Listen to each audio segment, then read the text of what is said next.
Chers amis, bonjour. Aujourd'hui, je vais vous parler de la méthode 369. Si on parle de l'entrepreneuriat, du leadership, de la stratégie et des investissements, je suis Prosper Antialoun. Avant d'entrer dans le vif du sujet, j'aimerais vous parler de ce qu'on appelle la loi d'attraction.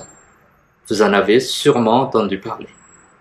La loi d'attraction, c'est d'être en phase par rapport à ce qu'on veut dans la vie entre la pensée, ce qu'on dit, ce qu'on fait pour créer une énergie positive de manière générale. Tout d'abord, notre cerveau fonctionne généralement en autopilotage.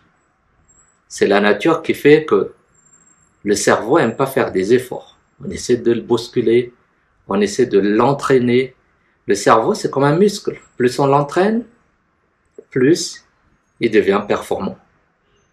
Mais en même temps, le cerveau enregistre de manière inconsciente tout ce qu'on fait, tout ce qu'on dit, tout ce qu'on entend, tout ce qu'on pense. Et il y a ce qu'on appelle le subconscient qui s'occupe de tout ça. Quand on a l'habitude de faire quelque chose, généralement on ne réfléchit plus. On le fait automatiquement parce que les informations sont déjà enregistrées quelque part. Donc, c'est quoi la loi d'attraction? La loi d'attraction, c'est que dans la vie, si vous voulez avoir du succès, réussir, il y a des comportements à faire. Tout d'abord, il faut habituer. Il faut changer en fait ce fonctionnement du cerveau. Il faut alimenter le subconscient. Donc, pour alimenter le subconscient, il faut avoir l'habitude de penser positivement. Alimenter le subconscient par la pensée positive, ça va lui permettre, en fait, de ne voir que ça. Le cerveau, en fait, il a tellement une capacité, mais on l'utilise qu'à très peu de sa performance.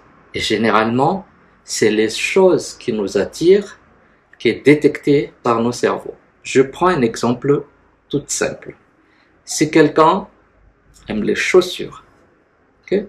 Quand il marche dans la rue, il y a plusieurs choses. Il y a des buildings, il y a la route, il y a des voitures, il y a des vélos, il y a plein de choses. Mais croyez-moi, ce qu'il va remarquer dans toutes les milliers de choses dans l'environnement, ce sont les chaussures. Pourquoi? Parce qu'il a un intérêt pour ça. Quand quelqu'un adore les téléphones, ça va être pareil. Si on aime les voitures, ça va être pareil. Si on nous demande, par exemple, il y a une voiture ou 3 voitures et une seule personne avec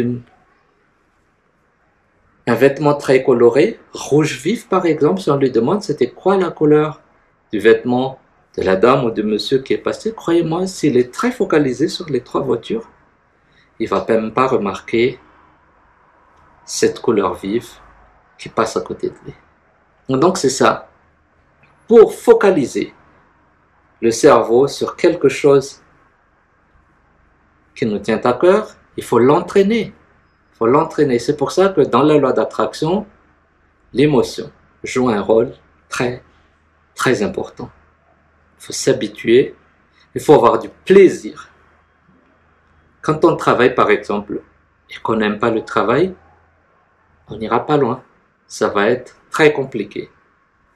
Mais ça ne veut pas dire qu'on doit tout laisser tomber. Il y a un moyen de travailler dessus pour faire en sorte que notre comportement, ce qu'on aime, change.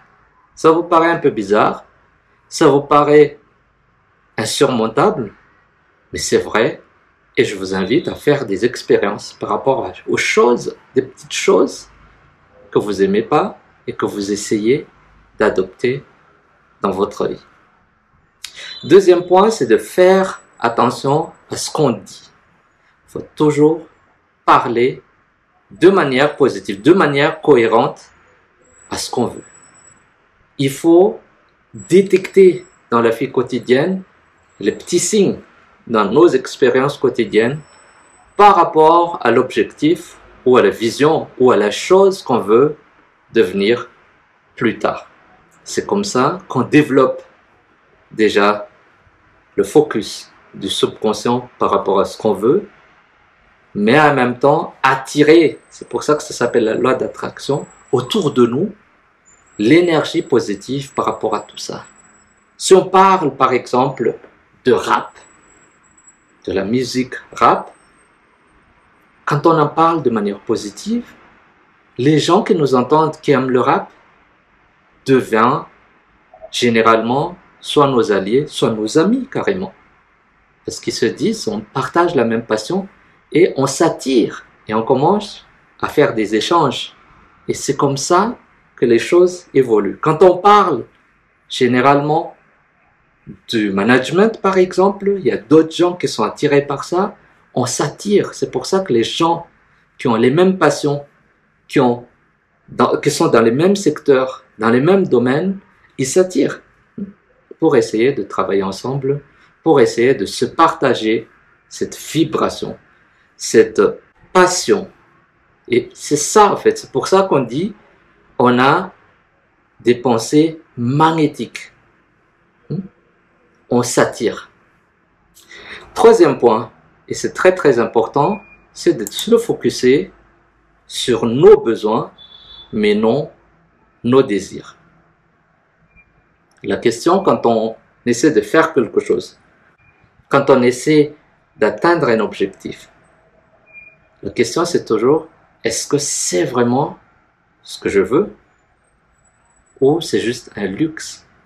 Comment savoir que c'est vraiment ce qu'on veut? Parce que le désir est très profond. On se sent mal si on n'arrive pas à atteindre cet objectif. Et là, il faut savoir faire la part de choses. Il ne faut pas se sentir mal parce que tout le monde le fait.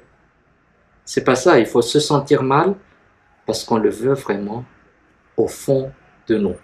C'est pour ça que je disais, il faut que ce soit vraiment un besoin, pas juste un désir, pas juste un luxe. Il faut que ce soit quelque chose de très profond, où on se dit, punaise, c'est ce que je veux vraiment. Si vous voulez, il faut que ce soit une nécessité. Et à partir de là, on se fixe des objectifs. On a une vision de ce qu'on veut atteindre demain et après-demain. Demain, j'aimerais devenir le plus grand scientifique dans le domaine de la greffe de poumon par exemple. Un désir très profond, quelque chose à quoi on pense tous les jours. La pensée, ce qu'on dit, ce qu'on lit et tout ce qui concerne, c'est comme ça qu'on développe ce qu'on appelle l'attraction.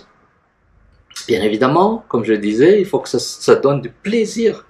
Il faut que il y a de l'émotion, il faut que ça soit ancré en soi pour que ça marche.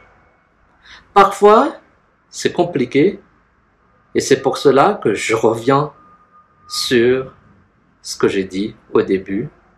Une méthode qui pourrait vous aider dans tout ce que vous faites, que vous voulez vraiment réussir dans votre vie. Cette méthode s'appelle la méthode 369.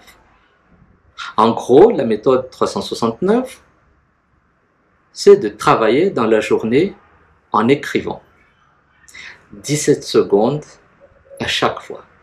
Donc, le matin, on écrit 3 fois l'affirmation positive qu'on veut se réaliser dans notre vie. 3 fois le matin. À midi, on l'écrit 6 fois la même affirmation positive. 17 secondes à peu près à chaque fois. Le soir, on écrit 9 fois. 369.